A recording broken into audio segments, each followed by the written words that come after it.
of your screens in front of the markets for over so many years, you do start to generally spot recurring themes just by being around and seeing the market, seeing the charts on a regular basis. And then when you spot these things, you think, okay, I've seen that happen before, and I've seen that happen there before, maybe I should test this. And so then that's what you do. So you then start to test. You take the basic theme that you've seen. So for argument's sake, it's a breakout of a certain kind of level. And then you scroll back your charts and you start to say, okay, if I used a stop loss here and a target here, what would the outcome be? How often would I be right? What would the outcome, how profitable would I be? What if actually the stop was here and the target was there instead? And you run a number of different variables using different stop losses and different types of targets, or just trading stops or whatever.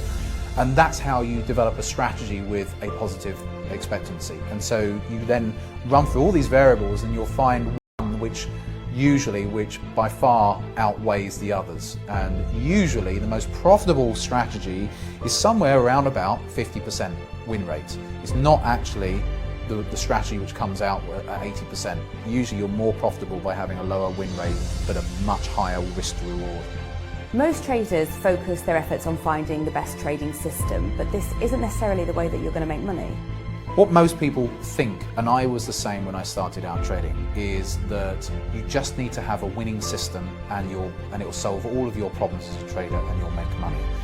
Unless you develop your mindset, you will not make money in the markets. You could have a winning system with a 60% win rate and you could still underperform it. I'll give you an example. So let's say 6 times out of 10, you know you're going to be right. You've got a winning system, you're right, I've got a nice system, that's all it's going to work. Your first 2 trades are winning trades, you're thinking this is fantastic. Then you have a losing trade, and then you have another losing trade, and at this point you've had 2 winners and 2 losers. And now someone with an underdeveloped trader mindset might at that point think, okay, maybe I'll just watch the next trade. I won't actually take the next trade.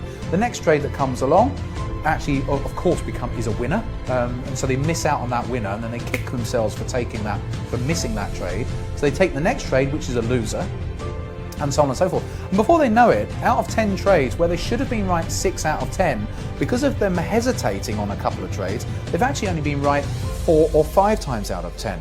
So it's all about mindset and being able to follow a methodology to the letter, and being able to see it through. Lots of traders struggle with that, especially when following systems, because they're not in control. And that's why I'm a massive believer in discretionary trading, taking control yourself and having belief in yourself. It takes a while to develop that, but I'd much rather do that than be reliant on an external system.